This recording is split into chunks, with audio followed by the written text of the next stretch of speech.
Yes, Okay, ma'am. great. So good evening and welcome to Broadview's National Online Reading Club. My name is Jocelyn Bell and I'm the editor and publisher of Broadview. And working behind the scenes, as always, is Sharon Doran, the lovely Sharon Doran, our promotions manager. And we're so glad to see everybody here tonight and that you've taken an hour to spend with us this evening.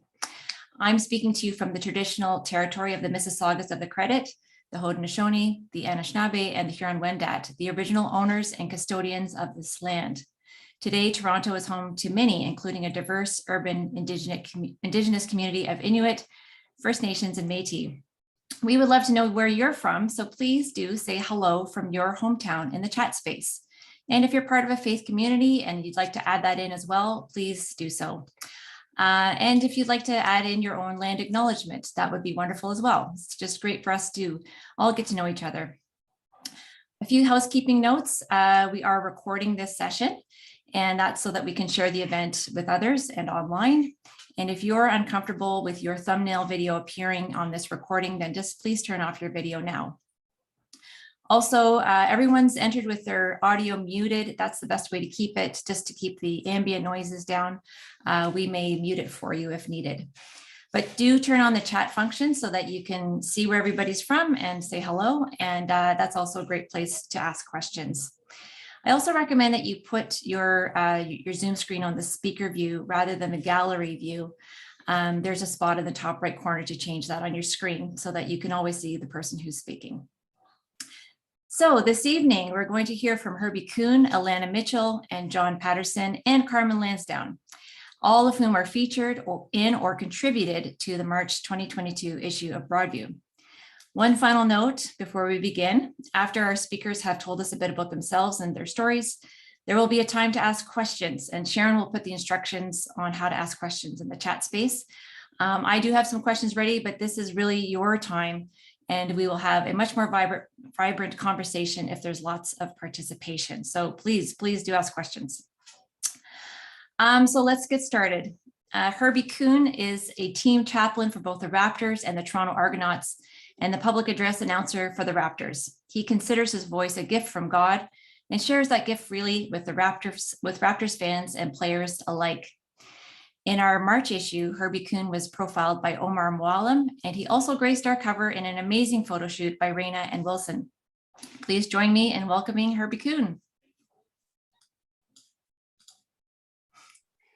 Good evening, everybody. Jocelyn, thank you so very much. And before I begin with my 5 minutes of fame here, I have to say, watching all of these names and cities and towns pop up in the corner of the chat of my screen, I feel like I'm going on a cross-Canada tour right now. This is awesome. I've seen Port Hope, I've seen Moncton, I've seen places in BC. Oh my goodness, by God's grace, I've had the opportunity to travel to every province over the course of my life. And I feel like I'm going through a whirlwind of memories right now. Listowel, Ontario, there we go. Winnipeg, the Peg. Yes, nothing like hanging out at the corner of Portage, Maine in the middle of February. Praise God. Anyways, it's great to see everybody here. I am overwhelmed by this turnout here tonight. I'm so blessed and so grateful. And to Jocelyn and Christy and Omar and the team from Broadview, listen, cover boy, seriously? I don't get it. I don't get it. Somebody tricked them, or maybe they lost a bet. I don't know how it worked out, but I'm grateful. Very, very grateful. So I've got about 4 or 5 minutes here to share a little bit with you. And this is really what I want to get across. It's so important that when you entrust your dreams and your visions to the Lord, anything is possible. You got to know, I was born and raised in the East End of Toronto. Born and raised on Wheeler Avenue, 6 blocks east of the intersection of Queen and Woodbine, for those of you who are familiar with Toronto's East End, and I know Jocelyn definitely is. And like many a Canadian kid growing up in the 70s, 80s, my dream was to be a professional athlete, was to be an NHL player. I was a goalie, stuck between the pipes, and I love nothing more than stealing someone who thought they had a surefire goal and saying, "Look what I found," and stopping those slap shots. I love that. When it became apparent in my mid-teens or so that the NHL was a bit out of my goaltending reach, then what some people would call a prayer, I would have called it a selfish plea, was, God, I don't know what you're going to do with me. I don't know what I'm going to do for a living when I grow up, but can it please involve professional sports? I was a sports nut. I followed the Argonauts. I followed the Leafs. And then in the 70s, when the Blue Jays came around, I followed the Blue Jays and so on and so forth. I just love following sports. Every time there was an international match between Canada and anybody, I was all in. And then as life evolved, I went on to high school, graduated from high school, studied theater for a year, dropped out / got kicked out of college, depending on whose opinion you listen to. Went back to the workforce for several years, did reasonably well in the grocery retail business as a 21, 22-year-old as a store manager at a store near Coxwell and Gerrard in also in the east end of Toronto. What was Mr. Grocer at the time? How many of you remember Mr. Grocers? Absolutely. And then I decided I didn't like working for a living. I wanted to go back to school. And I went back to school, and I went to a school called Vanier College in Montreal, which you can read about in the article. But long story short, it wasn't until I acknowledged that my voice was a gift from the Lord, that's when things really started to turn around. I started announcing for the Raptors in 1995. And I got to tell you all, folks, it was a very selfish ambition. It was a very selfish pursuit. It was all about how much fame can I have? How many interviews can I do? How many girls can I meet and hang out with? How many parties can I go to? How quickly can I get up to the Hard Rock Cafe up on the street level of Skydome and start partying with players and dancers and stuff after every game? And that was our first season, 1995, 1996, down at the Dome, what is now obviously called Rogers Center. It was on November the 3rd, 1996, when I made my decision to become a Christian, when I received God's lavish offer of grace and forgiveness and salvation. And it was only then, and at that point, I realized that the voice he had given me wasn't only to be self-serving just for me, it was my way of worshiping and repaying him for his goodness to me. So it turned my perspective around. Instead of doing things for me, I started doing things for him, announcing. And then a year and a half later, the opportunity came for the first time to share my faith journey in front of a group of people at a small church, Bayfair Baptist Church in Pickering, Ontario. And since then, God has taken my life and done incredible things with it. But you know what the really peculiar part is? The kid who grew up in the beach, whose dream was to be involved in professional sports rather, but was never good enough to play any professional sports. Once I surrendered my dreams to the Lord, he took it, he added to it. And not only has he added to it, he's allowed me to not only be involved in professional sports in one team or two sports, but in multiple sorts as well. And I get to use my gift, my voice, as worship back to him. So I sit here tonight, looking at all of your amazing faces out here, somehow fooled enough people to get on the cover of this incredible magazine. And all I can say is all glory to God, plain and simple. Because of Jesus, I am here. And for those of you, whether you're in your 30s, 40s, 50s, 70s, or 80s, and you're still wondering what you're going to do when you're going to grow up, all I got to say is this: what are you good at? What is the unique thing that God has blessed you at? Turn it over to him. Say, Lord, how can I honor you with this gift? And then watch out. He will help. Psalm 37:4 says that delight yourselves in the ways of the Lord, and he will give you the desires of your heart. Delight yourself in the ways of the Lord, and he will give you the desires of your heart. Once I delighted in him for this voice, he gave me the desires of my heart. And now I'm involved with the Argonauts, the Raptors, Athletics Canada, and I get to be a police chaplain too. And I have 3 championship rings as well. So praise God. 6 minutes and 5 seconds, Jocelyn. There you go. I'm done. Bye. Thank you so much, Herbie. That was a lot of energy brought to the start of our program tonight. And you timed it. Wow. Yep, okay. absolutely. Yeah. You're a pro. Okay.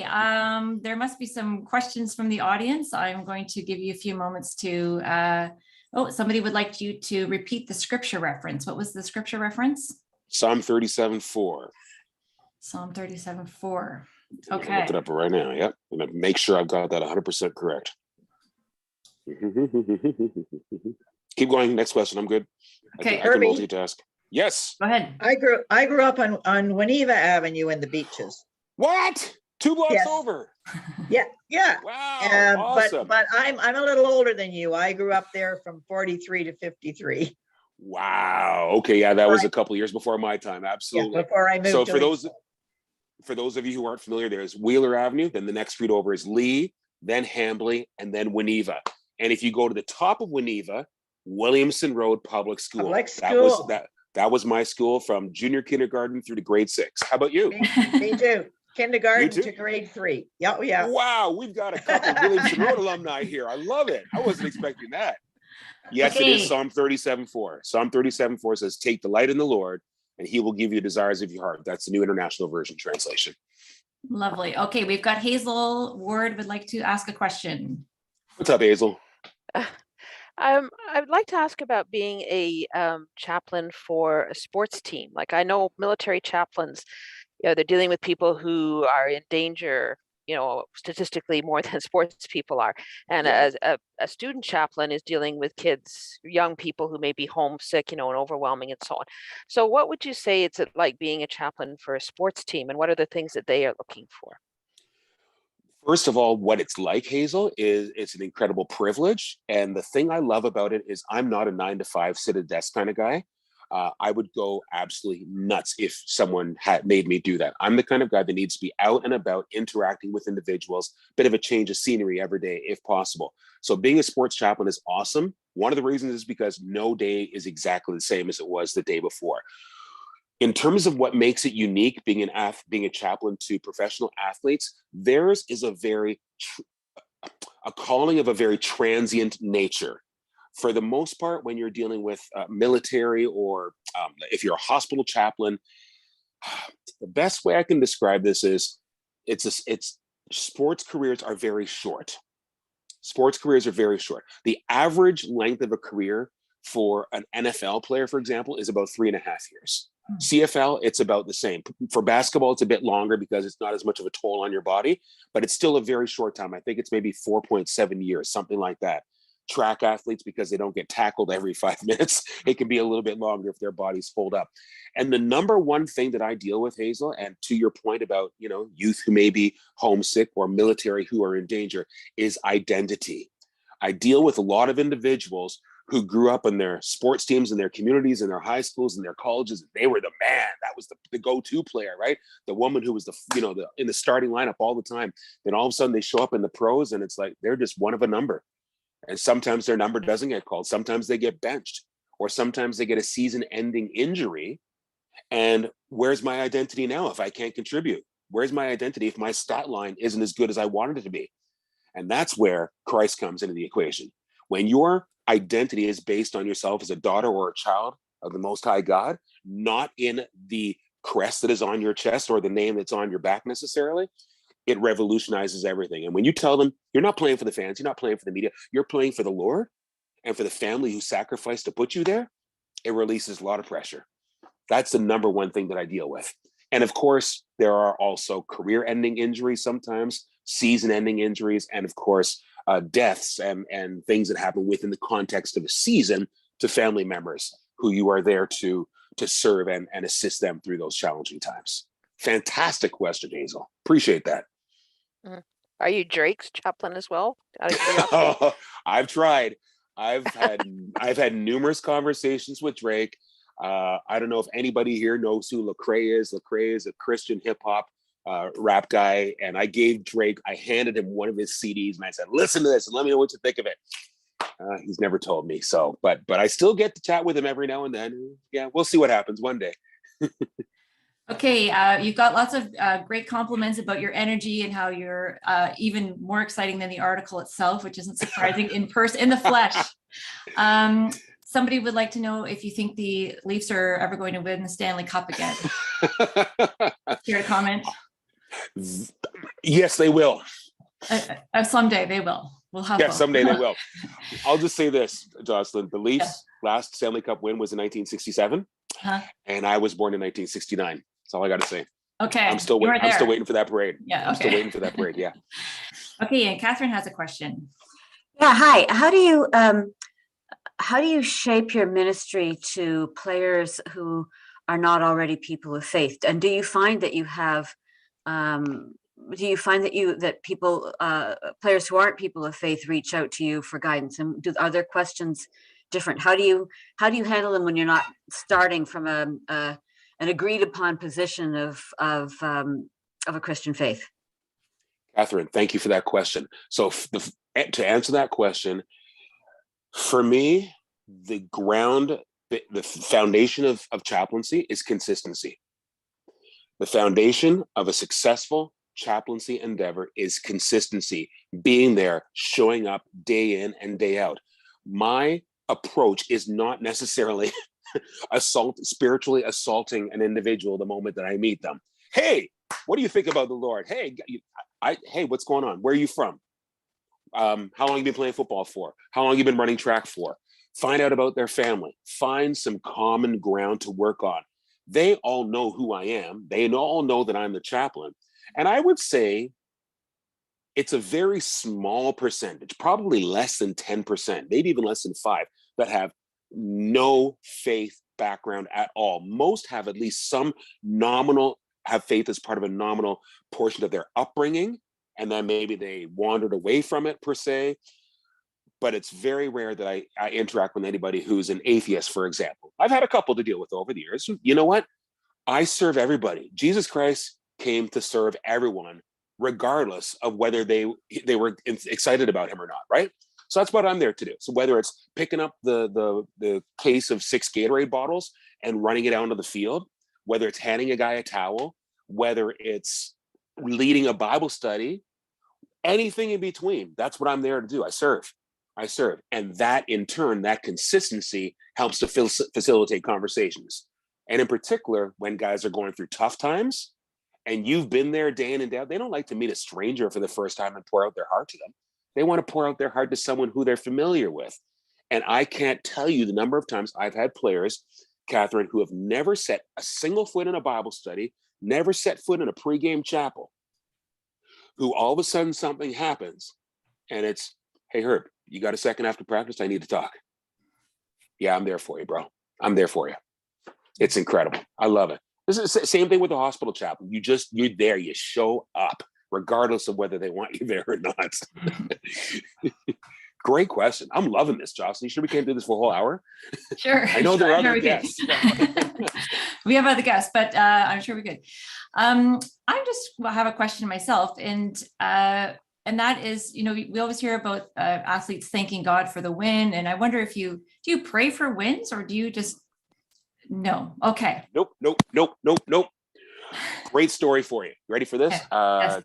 Grey Cup in 2010 was in Vancouver, in BC, and on one of the teams it was Winnipeg versus BC, and on one of the teams was Enoch Mwamba, and on the other team was Couchy Mwamba, 2 brothers, either one playing for either team. Mom shows up at the game. Mrs. Mwamba shows up at the game, and she has taken the jersey from each team, literally took scissors and split it down the middle and sewn the 2 halves together. So she walks out there with the Winnipeg jersey on one side, the BC jersey on the other side, with Mwamba across the back.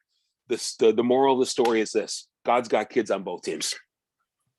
And I don't think he's necessarily interested in who's winning or losing. He may use that for his glory. I'm not that much of a theologian. That's a different pay grade for me, okay?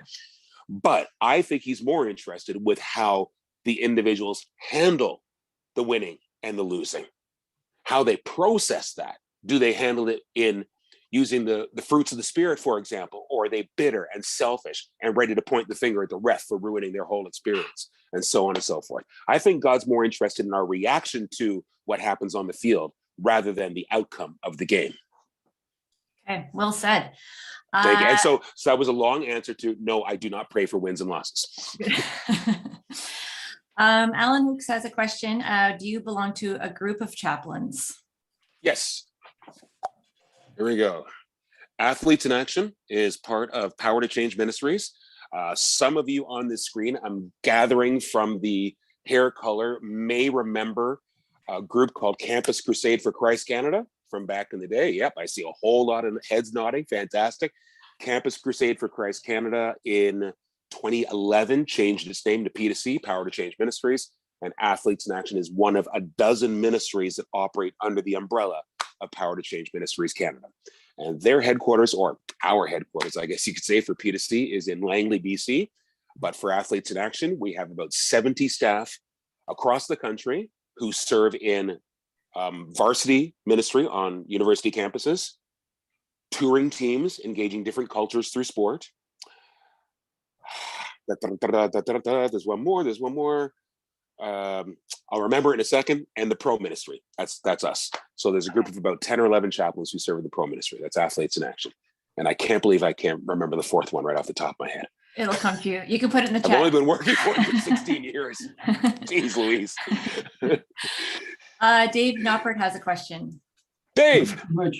Hi, Herbie. I have a question. What about, do you speak to kids, young kids, who may not necessarily be athletes, or just the general kids? And what I'm thinking about here is the kids who are in the cycle of poverty, and we see what happens, and I think we're going to hear from another speaker, you know, with all the opioid crisis, but even the poverty cycle goes on. And your message and your enthusiasm and everything, it could only be helpful to those kids. Do you do that, or you see it that as another avenue? Do you have time? So first of all, Dave, yes, I do that. Yes, I have done many, whether you want to call them motivational talks or inspirational talks, to middle school. Middle school is my sweet spot. Grade 7 and 8s. I really love speaking to those youth. You can speak to elementary school kids to encourage them. The level of grasping isn't quite as strong, I find. So yes, that is something I would still consider doing more of, although I must confess right now, the schedule's pulled pretty tight right now. I serve with 3 different teams and a police service. So, and I have my own family as well. So, but thank you though. Yep. I think we're going to have to leave it there, Herbie. That was so wonderful. And we're going to go on to our next speaker. Awesome. And more passionate people on the way about what they do. And so we will keep it going. So next up, we have Alana Mitchell and John Patterson, and they're going to do a duo, which we've never tried before on the Reading Club, but I think it will be just fine. So Alana Mitchell is known to many of you. She's been writing for us for years. She's a journalist, an author, and a playwright based in Toronto. In 2014, she turned her second book, Seasick, The Global Ocean in Crisis, into a one-woman play, which she performs around the world and is going to be performing at the Kennedy Center in Washington, D.C. soon. This is Alana's third appearance at a Broadview online reading club, and we're so glad to have her back. John Patterson is Alana's brother-in-law, and John has enjoyed a long and successful career as both an entrepreneur and a community developer. He was a co-founder of the Chicago-based Can-Bay group of companies, which by the time he retired in 2004, had grown to employ 7,000 employees worldwide. He has lived and worked in India, the UK, the US, and Hong Kong. And in 2004, John and his family returned to Canada and established Abbey North in the Haliburton Highlands of Ontario, where they host and lead small retreats and planning sessions for aspects of work they deem important in the world today. In our March issue, Alana wrote about an innovative Japanese method that can grow mature forests 10 times faster than usual. And she brought the story home with John's effort toward growing a Miyawaki forest. Please join me in welcoming Alana and John. Hi, Jocelyn. Hi. Thanks for that introduction. I guess I'll start off, John, if you don't mind. Now, I don't think I can possibly compete with Herbie and sports teams and that kind of performance is amazing. So I'll just kind of let you know that my passion is more about how the world works and how biology works and how systems work and how people fit into that, of course. So I became fascinated a little while ago with how our understanding of trees has changed, has shifted and evolved over time since maybe the 50s. And I was trying to figure out how to write that for Jocelyn, and I had dinner with John, of course, as you know, and so of course the story, as so many things, started with John, my husband's brother, John Patterson. So John showed me some pictures. He'd been to a forest that he had planted when he was just a small child, 12 years old, and he hadn't been able to go into the forest. This was last summer because of all the mosquitoes. But he showed me these pictures from a bit of a distance, this forest, and I got to thinking about what that kind of a forest that we used to plant in plantations and rows meant, and what it symbolized about how we think about this stuff. And then he was telling me about the Miyawaki forest that he's planting on his Abbey Gardens property in Haliburton. And so that became the sort of the shape of the story, and the intellectual sort of the academic, let's say, heft of it was to talk with this brilliant woman named Suzanne Simard, who is a forest ecologist based in Vancouver, who grew up in the forests, the interior forests of BC, and saw everything working together, and then trying to figure out why those systems work together. And so she's just a leader in the world on this kind of stuff. So John, let me pass it over to you.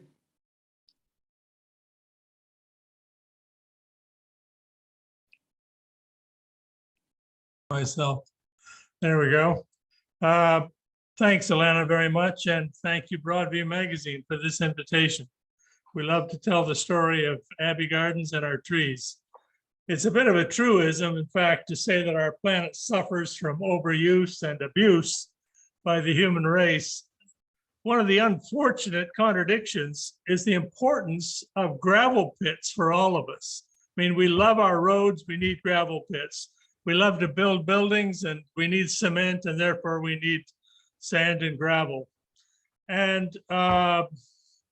yet those gravel pits serve us, but they leave one ugly scar on this face of the planet. When my wife Taya and I retired after 35 years of work abroad, we came back about the turn of the century or so. One of our focuses became work on the environment. We chose an old disused gravel pit and near our home in Haliburton, Ontario. And we bought it up and we proceeded to turn it into something useful and beautiful for the community. It's about 380 acres in size. Vegetable gardens and a brewery and solar and wind operations, ponies and chickens and bees, a shop for selling healthy produce produced in our gardens and other food products, and even a retreat center for caring for cancer patients. All of these items occupy the 380 acres. But in addition to that, there's a lot of open space that used to be gravel pit and is no longer used in that fashion. And so we've been working on the regeneration of the soil, and more recently with this Miyawaki project, we're planting trees very, very close together. We only chose a small plot, but you plant the trees in the Miyawaki approach. You choose local species and then mix them all together in very, very contained spaces. And we don't know how this works yet, because we just did it last September. We did the planting last September. And so come June, we will know whether or not this approach works. In the meantime, we're working on formulating ways to restore the soil through the whole pit area. And hopefully then there'll be a possibility of growing more trees and also other plants. Where once there were stones and sand, we intend there to be rich soil and growing capacity so that more trees and edibles can be grown. We'd like there to be a model developed here in Haliburton. We'd like there to be a model developed and documented such that other people could replicate this approach elsewhere, because everywhere you go, there's used up old gravel pits sitting as scars on the land. So there's room for thousands of trees in our 380 acres, and for an even larger vegetable garden than what we have already, perhaps even some more bees and some more orchard. But we're particularly interested in whether or not we can have these forests, as per Professor Miyawaki, whether or not these forests will actually do what they're supposed to do, which is grow dramatically fast. And as we all understand, fast growing trees is a very good thing for all of us. That's all I want to say right now. And I thank Herbie for getting the fires lit. There's a Maple Leafs game going on as we speak. I can't imagine that Herbie's still on the screen. Oh, he anyway, is. He's here. I'm here, John. I'm here. And we're delighted to have the opportunity to chat a bit about this approach to dealing with our environmental challenges. Great. Thank you so much, John and Alana. So we have a few comments. They're not questions, but just some comments that you can read. But there is a question. Oh, there's questions coming in. I lost track of it moved on me. Dave Noppert, I think, has directly messaged me first. So I'm going to let Dave go first. Oh, you're still on mute, Dave. Sorry. I just wanted to ask, that's fantastic. I just wondered at the beginning, did you get politicians to buy into this, or how did you work with your politicians to get them on board? Because presumably and hopefully they are on board. Yes, very much so. And we have several of them who volunteer with us at Abbey Gardens, because we have some employed staff, young folk who are running the place. But we also really are very, very dependent on volunteers. We've got several politicians who are involved with that, with their families, in the work that we're doing at Abbey Gardens. There's a lot of work, you know. Yeah, gardening is no joke. It's a lot of work if you're gonna grow nice vegetables and build up the soil and so on. And also we've got the bees that have to be careful. I mean, lots of things. And we depend very heavily on our volunteer corps, and politicians are amongst them.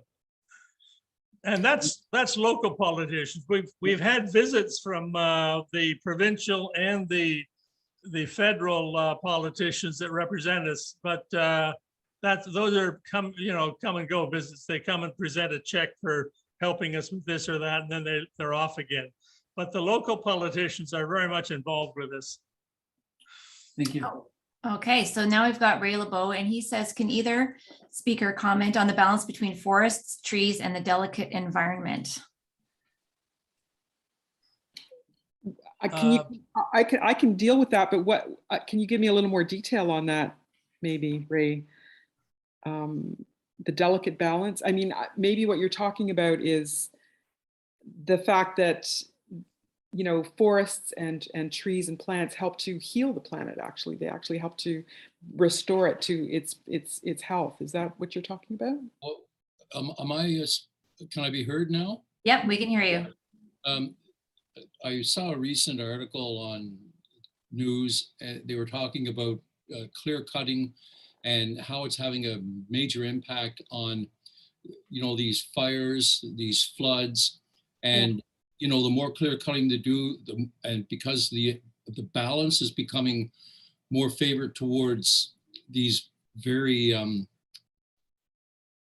damaging events, weather events.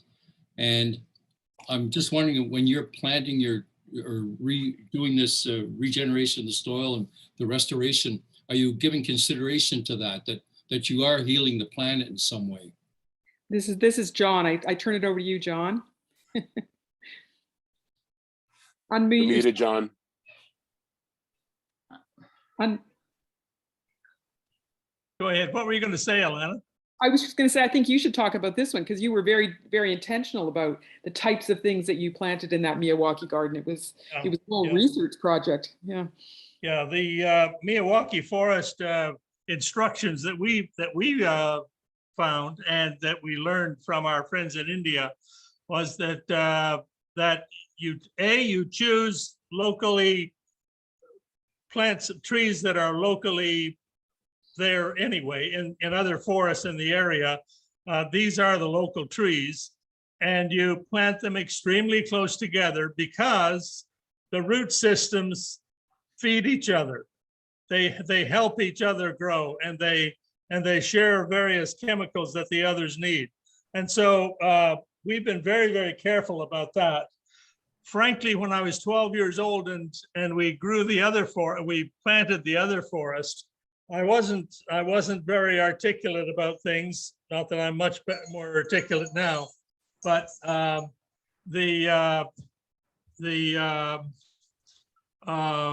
the original forest, I think we only planted 3 or 4 varieties back, and that was near Lakefield. If some of you know where Lakefield is, that was on a farm near Lakefield, and we just chose.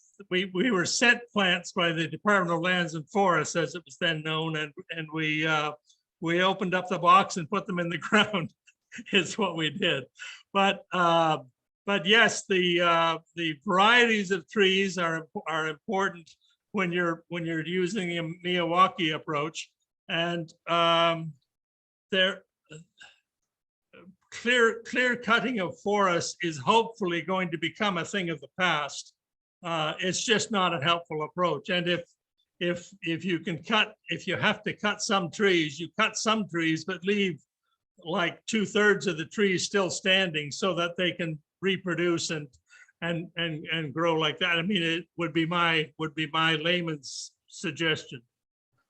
You know, if you're Suzanne Simard, what you also talk about is that you need the mycorrhiza, so the little threads that connect in the soil among the trees, and this is what's so fascinating about her work, is that she talks about how trees actually share resources. She calls them a society, and they actually have what we might even call a moral structure in their sharing. And so I find that really fascinating. And one of the things they talk about with the Miyawaki forest is just to put a teaspoon or two, even just a teaspoon or two of the original soil from the forest to help that system build in the new forest that you're putting together. Fascinating idea. Okay, John, can you give us a quick rundown of which species you're planting? That's from Mary Margaret Boone. Yes, I could, if my memory were stronger. We're doing 2 or 3 varieties of maples, and we're doing ash trees. We're doing mainly it's deciduous trees and not too much on the softwood. But what else? What other varieties? Oh yeah, there were some oak trees and various kinds of shrubs we planted also in this small forest. This forest that we're talking about is only 1,000 square feet, and we had 2 plots of 1,000 square feet, and each of them, then we put lines across so that here was a square meter, and here was a square meter, another square meter, and then in each of those squares we planted a whole variety of 7 or 8 varieties within each of those squares.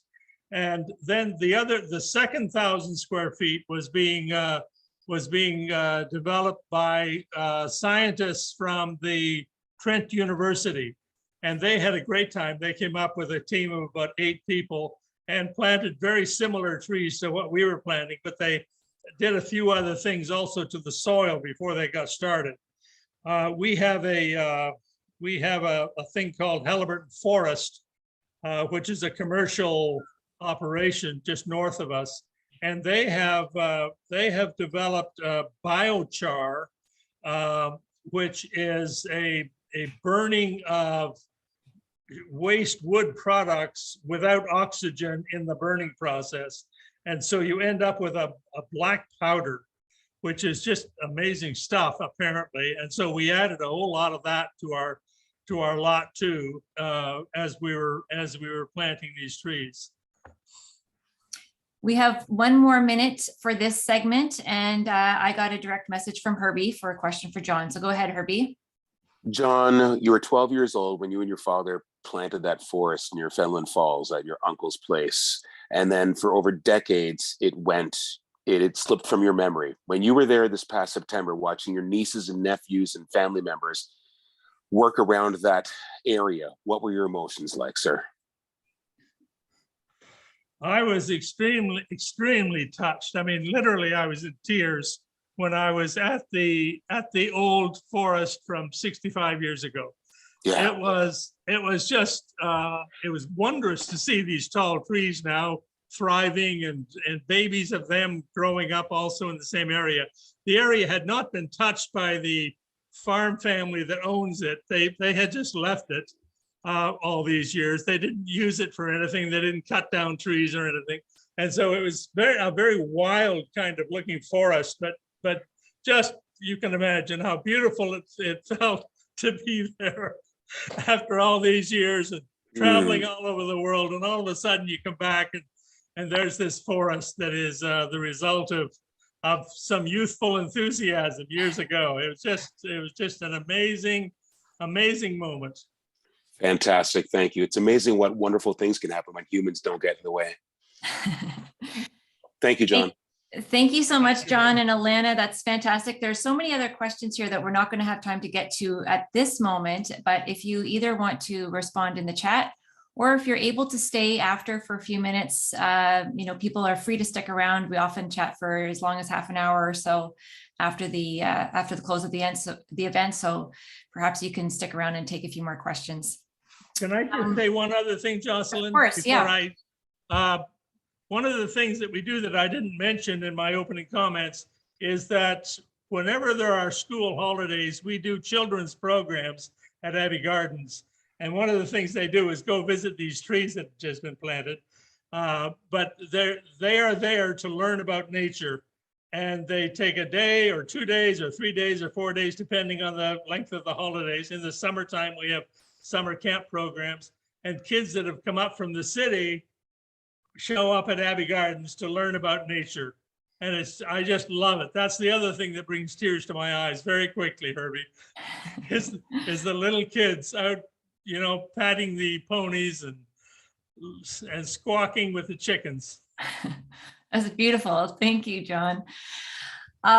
Okay, so we are going to move along to Carmen Lansdowne. Reverend Carmen Lansdowne is the Executive Director of First United, an outreach mission in Vancouver's downtown east side. She is a member of the Heiltsuk First Nation, and she is a nominee for the United Church's next moderator. And so far, she's actually the only nominee who's come forward. In our March issue, Nancy Painter wrote a feature about Carmen Lansdowne and her spiritual leadership team and their effort to center the spiritual needs of Indigenous people at First United. Please join me in welcoming Carmen. Hi, everyone. Thank you so much, Jocelyn, for the invitation. I'm joining from the traditional, ancestral, and unceded territories of the Musqueam, the Squamish, and the Tsleil-Waututh here in the downtown east side of Vancouver. You may hear there's a lot of sirens outside right now. So we are also sort of one of the epicenters for the overdose crisis and the drug toxicity poisoning crisis here in Canada. And it's a real pleasure to join you tonight. My parents were married at First United Church in 1975. And as an Indigenous woman, as the first director of Native Ministries for BC Conference, my mom sort of raised me to believe that unless we were doing ministry with integrity for society's most marginalized, we weren't doing it with integrity anywhere. And so I grew up very privileged in a upper middle class income neighborhood in Victoria, but never remember a time in my life where my parents weren't focused on the ministry of First United. And like a lot of Indigenous youth, I really struggled, especially once I got out of high school. I struggled in university. It took me until my second year of my MDiv program at the Vancouver School of Theology until I realized that I'd been suffering from culture shock in school, that the way that I thought about the world was different. The way that I understood culture and the world around me was different, and the way that I experienced education was different. I took a class on Aboriginal and Western thought with Dr. Martin Brokenleg as part of my preparation for ministry, and I thought, oh, that's why I feel so weird all the time. I felt a call to teaching theology, actually, and so I went on to do a Master's of Theology and a PhD. I did my Master's of Theology at Vancouver School of Theology and my PhD at the Graduate Theological Union in Berkeley. And I really, in my doctoral dissertation, I looked at the ways that, the personal question I was trying to answer is, given the history of residential schools, given the complicity of the church in the colonization of North America and Canada specifically, how can I still be Indigenous and Christian? But the second thing is, what does the Indigenous community have to offer back to the church? And so if we could look at the ways in which Indigenous communities and sort of the Euro-Christian tradition of Western settlement of North America were different, what are the pieces of wisdom from what our worldviews were like before that could sort of reshape the church to be life-giving to all different people? And I think that's really shaped the way that we approach ministry at First United since I started here. As Nancy mentioned in the article about us, we are all three of the, we have 6 or 7 people on our leadership team at any given time over the last 5 years. But in terms of the ministry at First United, it's me and Dr. Cheryl Bear from Natalie Witten First Nation, and then Lauren Sanders, who's a chaplain. She's African American and Kickapoo and Potawatomi from Kansas and Mississippi. And I think we may be unique in that we are the only ministry of the United Church of Canada that has 3 Indigenous women in leadership in our ministry. And so I think that's really important, especially given murdered and missing Indigenous women and girls, especially given how many murdered and missing Indigenous women and girls have gone missing from this community that we serve, and the fact that we have such a high percentage of deeply impoverished Indigenous urban people in this neighborhood.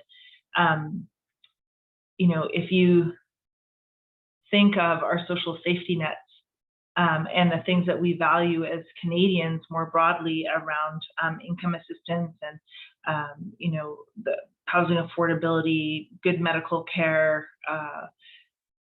supports for, people with disabilities, and you think of what it means to be marginalized, I can't think of a person who might be more marginalized in Canada than an urban, displaced, Indigenous woman who's got a co-occurrence of mental illness and addiction, who is a subsistence street worker who is homeless, right?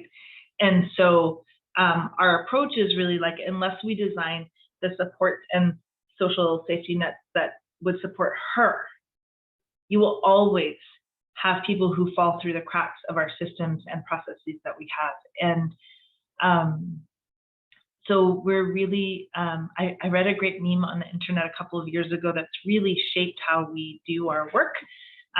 It's very common across the country in United Churches to have these bold pronouncements, often on a banner that say "All are welcome here." And I saw something once that said there's a big difference between saying "All are welcome here" and "This was designed with you in mind." Right? Like that this space, this ministry, these services have been designed with the people that we serve in mind. And I think that really gets at the heart of our affirming ministries in the United Church of Canada, of like really exploring what does it mean to be welcome, not welcome to be like me, but welcome just as you are. And that I've thought about who you are and made this space a place that can include you without you having to ask. So that's sort of what we're all about here at First United. My leadership in the church actually started as like a youth rep at Presbytery, and then at Youth Forum, or BC Conference Youth, and then Youth Forum at the General Council, and then I was a member of the executive and central committees of the World Council of Churches, and a member of General Council Executive. And so my leadership in the church has also involved all of this involvement in the sort of governance of the church. And I think the type of turnaround that I've affected at First United is part of the reason why the region here asked me if I would consider letting my name stand for moderator. It's a little bit disconcerting to be the only one so far, especially since the opening motions have started, right? Like we've had our initial session of General Council 44. It's the first time ever we're meeting over a 6-month period, just virtually. Normally we would all be together for a 1-week period. The election would be Friday night, installation would be Sunday morning, and boom, we're done. And so to have had General Council start and the nominations process be open until the end of May for the regions, and until the middle of June from the floor of General Council, from the virtual floor of General Council, feels a little bit odd. But, I keep saying that I'm also still in discernment, right? If there's anything that indicates between now and, especially between now and the end of April, before the regions start meeting, that I hope that I would have the integrity to step back and say, like, this is not the right time, or it's not the right role for me or for the church. And so I'm looking forward to getting into the listening sessions this week and to hear what are the hopes and dreams of the wider church, and what are the pain points of the wider church, and see if I might be able to offer some leadership. Well, I think we all will agree that you could certainly offer some wonderful leadership, and so we wish you the best. Thank you for that, and yeah, really interesting summary. You've got so much going on. My gosh.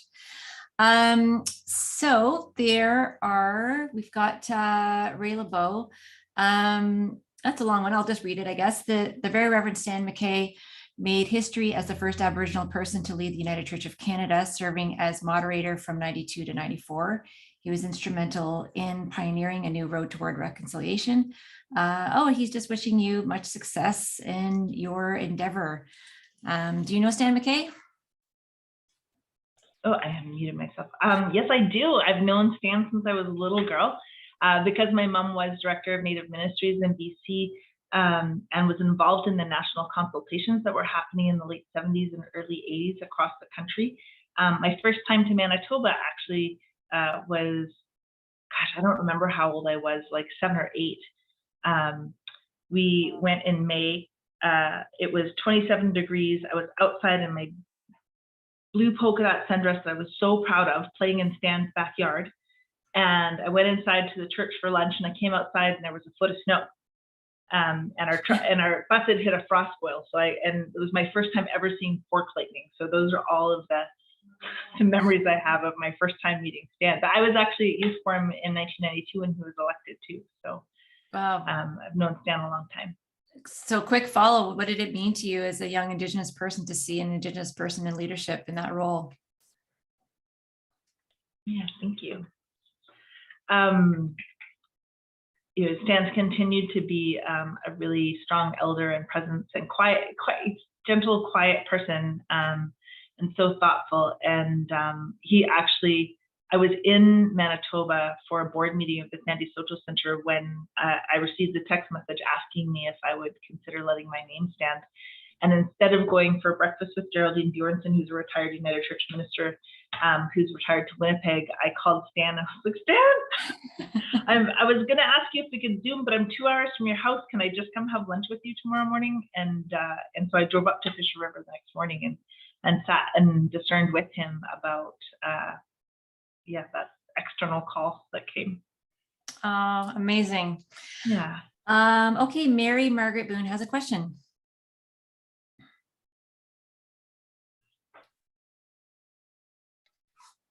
Hi, Carmen, I wish you all the best in your endeavor.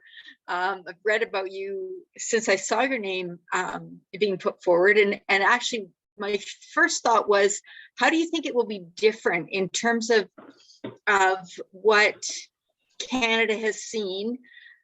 And it's not the beginning, but I think the wake-up call was the 215 unmarked graves that were discovered at Kamloops.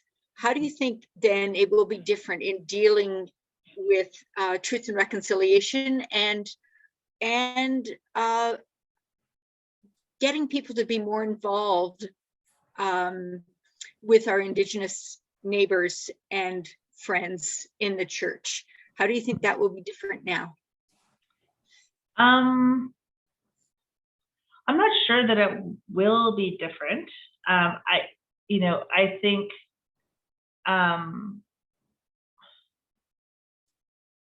there will always be resistance to talking about that history because so many Canadians still see it as history, right? Not as intergenerationally linked to our existence as Indigenous peoples in Canada now, or who don't see the way that systemic racism still functions and is very alive and well, and how the country thrives on that institutionalized racism. So I don't have a lot of hope that it will be that different. And I also know, because I think really Canada has not grappled with truly how racist it is. Like, not just against Indigenous people, but anti-Black racism, anti-immigrant racism, and it's largely like systemic racism set up by like very polite, well-meaning, well-intentioned people, right? So the fact that we don't recognize the graduate degrees of people that are educated in a Commonwealth country in like India or Pakistan, and yet, you know, they come here being actively told by immigration experts that they can, you know, become a lawyer or a judge or a doctor here, and then get told once they've spent their life savings to get here that, oh, but you have to go back to finish your GED first. Wow. So, you know, I think there are, you know, we have a huge reckoning to do about racism more broadly. And I think that Kamloops was a catalyst and will continue to be a catalyst because there's something so much more tangible about unmarked race. And the thing that brings me hope is statistics, commission reports, TRC reports. They're not tangible and they don't evoke an emotional response that's required for people to change their minds, to repent, to turn around. And I think that the amount of stories that are coming out of Indigenous Canada, the fiction, the poetry, the TV shows, the movies, like all of those things are, you know, while they may not be 100% like historically accurate from an objective point of view, they're eliciting the connection between that painful history and the painful present of being Indigenous in Canada. And that part gives me hope because there's so much Indigenous culture of that's forcing people to reimagine not this romanticized idea of what it means to be Indigenous in Canada, but like, you know, life in the city of Dirty Water or Five Little Indians. And, you know, like there's great resources for people to draw on in a way that I think is making emotional connections. Okay, thank you. We've got a question from Carol Scott, who's asking if you can speak to the fact that the United Church has taken so long to respond to the TRC calls to action to the churches. Also, she says she loves the focus on what do Indigenous peoples have to offer back to the church. Carol, I mean, I think in some ways, every sector of Canadian society has been slow to respond to the calls to action, and the United Church has also led on some of the calls to action. And we, you know, I think a thing we don't talk about enough is the fact that we took a very unique approach in the original residential school cases, right? Like we pled guilty and waived our right to insurance. And, you know, this is a really interesting conversation when we look at the current financial struggles of the church, like that along with like people's punitive cessation of their giving to mission and service after 1988 and the decision to become inclusive of other sexual orientations. It sort of happened around the same time as the original residential school cases started. So we started having to pay huge settlements before we negotiated with the government about getting some of that money back. And there were people who were saying, like, I don't think that the church should be inclusive to gays and lesbians, that stopped giving to the church. But that was a really bold move because unlike the other Canadian denominations that operated residential schools, we had to self-fund our liability for the original cases that were coming before the class action lawsuits happened and before the Truth and Reconciliation Commission and the comprehensive claim settlement happened. And the way that we were present to that admitted liability, but also we maintained a presence where we were interveners on cases in important ways where we could be held accountable for that history. And so we didn't just say, okay, yes, we're guilty and we're going to back away. We participated at every step through the legal process.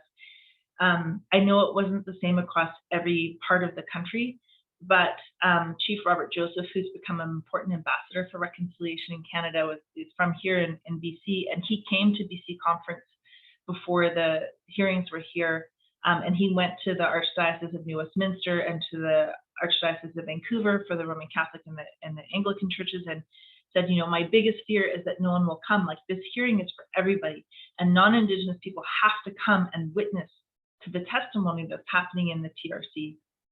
And in British Columbia, we did. Like, so many non-Indigenous people came to those hearings and were moved. And I think, you know, I don't know what it's like across the rest of Canada, but I was, my puppy's like, it's time to go home now. But here, like, I was living in California doing my PhD at the time, and I came home to a drastically different Canada. and a drastically different church. Like so many congregations here have reconciliation matters committees, are doing things to educate themselves, or looking at the calls to action to say, like, what can my community of faith do differently? And so it might seem like it's not, the needle hasn't moved, but for me it has, and my experience of being Indigenous in the church has. Now I feel like my the fact that I'm Heiltsuk and an ordained minister and theologian is something that's celebrated, whereas before it was kind of, I don't know, not celebrated, but I was sort of like set aside as some kind of exception or novelty or something like that. But I don't know. I see us, you know, there are ways other denominations are leading on some pieces, but I think that we're leading on others. And I don't, you know, it's going to take a long time to undo 500 years of history. And I think we need to be gentle and gracious with ourselves, because when we're not and we get defensive, then we lose our creativity about how to do things differently. Okay, thank you so much, Carmen. I'm just mindful of the time. I know some people will want to get going, but if you can stay after, if all the guests are able to stay for a few minutes after and chat some more informal time, that would be lovely. But I just wanted to thank you all so much for being here tonight. Herbie, Alanna, John, and Carmen, you volunteered your time to make this event possible, and I'm so grateful to you. So tomorrow we'll be sending a short survey by email to everyone who was here tonight about this event. The Reading Club is a free event, but it does cost us $2,700 per year for the Zoom plan that can handle a group of this size. So if you're already a donor to Broadview, thank you so much. Your donations help us continue to feature exceptional people. And if you're not a donor, please consider making a small donation for tonight's event. Sharon will post a link, if she already has, to donations in the chat. And we'll also send that link out again with tomorrow's survey. There are Broadview reading clubs across Canada, and if you're interested in joining a local club or starting one of your own, you can check out our information pages at broadview.org/reading clubs. Following, we're going to stay around, I've already said that, and the next reading club event is going to be April 4th at 7 p.m. and we'll discuss the April-May issue at that time. So good night to those who are leaving, and I'm going to stick around for a bit for those who want to stay.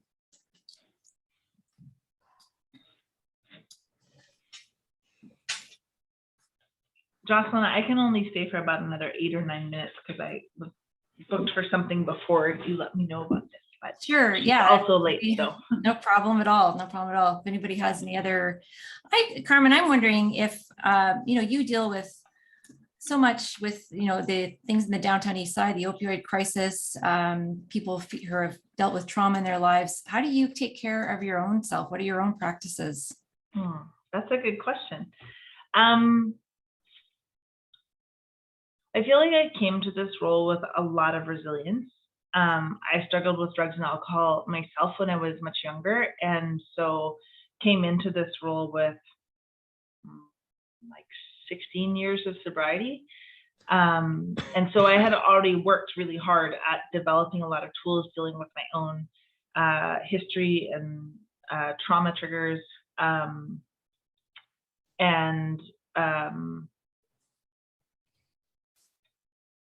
it hasn't been easy. Martha Piper and Indira Samaskara just wrote this great book called Nerve, which is about women's leadership. And they both talk about like spend whatever disposable income you have. If you're a woman leader, you should spend whatever disposable income you have on all the help you need. And so part of it was having really great au pairs when my kids were younger, and knowing that my kids were having an amazing experience and not like holding on to the guilt of like having to be really focused at work, especially when I first joined First United and we'd sort of been in decline for a while and needed to turn things around. It's been learning not to overwork and to not let the perfect be the enemy of the good, and just saying enough some nights and leaving my computer at my desk and getting home to read with my kids or play Lego, or I try to take like an ED offsite day once a month. And so we're really lucky in Vancouver, we're close to Whistler, and so there's a a place called Scandinav where they have like outdoor hot tubs and steam rooms, and but it's silent inside. Like once you leave the main hall and you go out to like do these like hot cold tub things, you're not allowed to speak. So I don't take a day off, but I pay for it myself, and then I will take a book, whatever book I'm trying to read for church, for work, or if there's a particularly like gnarly issue I'm trying to work through, I'll take my journal and whatever I'm reading, and I will take a day completely unplugged from my computer or my phone, and just have time for my own like meditation and reflection, but also in a way that I'm like detoxifying my body. I do hot yoga, but I only do restorative yoga. So a lot of like evening classes of like letting go of the stress. That's great. I read a lot. Yeah. I think Herbie could relate to that with his running. Oh, I used to run and I miss running. I just broke a toe a few weeks ago, and so I was just getting back into walking and doing some walk run training, and I gotta take it easy for a little bit. All right, Carmen, next time I'm in Vancouver, we're gonna go for a jog together, all right? Yeah, I'm down. Sounds good. Yeah, if anybody wants to jump in, you don't have to raise your hand or put things in the chat. Just jump in. It's informal chat time. Okay, it's Mary Margaret here. I have a question. I had posted it just before we ended about. I recently was reading an article written by an Inuit woman, and one of her complaints was that we have a tendency to kind of put all Indigenous people together as though you were all the same. And if you've ever had an opportunity to study or learn or be involved, you know that they're not. I grew up next to an Iroquois reserve. I know it's very different from where I live now, which is Mississauga, Anishinaabe, and the Inuit again are different. And she pointed out that they were in what happened was they brought a smudging ceremony, which is not common for them to do. Do you see in your role about helping educate people about the differences as well? That is an important thing that needs to happen. Yeah, I mean, I think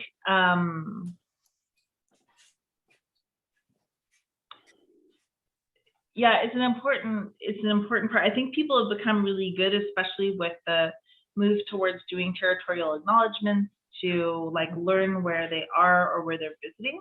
But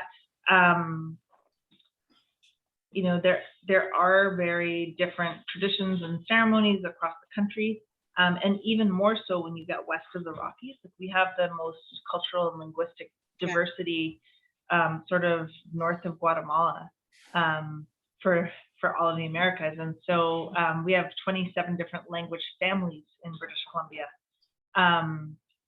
And some of them it's actually really interesting. I think if you start in Alaska and you go down the coast, like you can say, you know, the sky is blue in Alaska. And as you go down through all of the different language groups, you know, one community to the next, they can say the same thing and translate it correctly until you get all the way down to the Olympic Peninsula. But if the person in Alaska and the person in the Olympic Peninsula tried to speak to each other, they'd be like completely different languages. So you can sort of see the evolution of language here. But again, like we don't have, well, we had different versions of smudging, not what's commonly done, especially in the prairies in British Columbia. I've had the church, actually, there was one situation where the planning committee for a BC conference, so this is before the restructuring of the church, they asked me, should we offer tobacco to the Musqueam elder who is coming to do a traditional welcoming? And I said, I wouldn't, like, that's not, like, we didn't grow tobacco here. That's not something that's common in our culture. And if, you know, I think you should ask the Musqueam elders, like, what's the proper way to acknowledge the gift that she's giving by coming to do the opening welcome. And they said, well, can you check? And so I checked and I said, well, you know, she put a blanket or a towel over her with money pinned to it. And and they said, well, what if we offered her some like smoked salmon? And I was like, she's a fisherman's daughter. Like, don't give her store-bought smoked salmon. That's not a good idea. And so they hadn't asked specifically about the tobacco. And then I went to the opening of the BC conference, and like the first thing they did was offer her tobacco. And I'm like texting somebody who's on my board who's Musqueam, and I was like, oh my God, do you guys give tobacco in your culture? And he's like, no, what's going on? I said, well, they're giving this elder tobacco. And he's like, oh my gosh, is she being generous and gracious about it? I said, yes, of course she is. So I think that like that particular instance was frustrating for me because they had already reached out and asked what they should do. I had used my networks to ask specifically about the nation where they were meeting, and then they still didn't do what I asked. Or they still did, they asked me for advice and didn't do what I suggested. So it is important to learn about the diversity of the places where you're from, and to realize that you're going to hear a diversity of opinions and experiences and histories, even within an individual community. And part of that is because our societies weren't like homogeneous to start with, and we have a real variety of legacies of brokenness from residential schools, right? Like we were actively and legally prevented from practicing our culture for generations. And so I think it's always important just to check in with the person that you're talking to and ask them about their own experience of their culture and how to incorporate or make space for that in a good way. Thank you. I know Herbie has to leave in a couple of minutes and Carmen has to leave in a couple of minutes. So if there's any other questions for Herbie or Carmen, we should grab those in. Carol, were you raising your hand or? Yeah, I just wanted to say thank you so much, Carmen. I hope we hear a lot more from you as a United Church person. I'm also very interested in urban, Indigenous people in the urban centers, because from my understanding, that's the larger numbers of people as opposed to people who are living on reserves or in their own specific communities, which means a lot of people are coming from many different communities and many different traditions in urban centers. And I know I'm more familiar within the Ottawa region and so on. But anyway, I won't take up your time because I know both of you have to leave. I just wanted to thank you profoundly, and I really hope that you can come to the East Coast to visit us and come to Ottawa to visit us. That's where my two communities are. Thank you.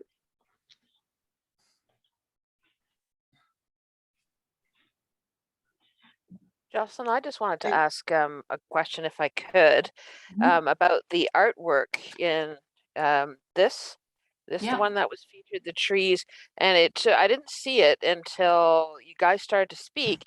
This is actually two hands. The roots are actually two hands holding hands, and I just thought, wow, it's beautiful. Can you speak for a minute about the background, how this artwork came to be in the magazine?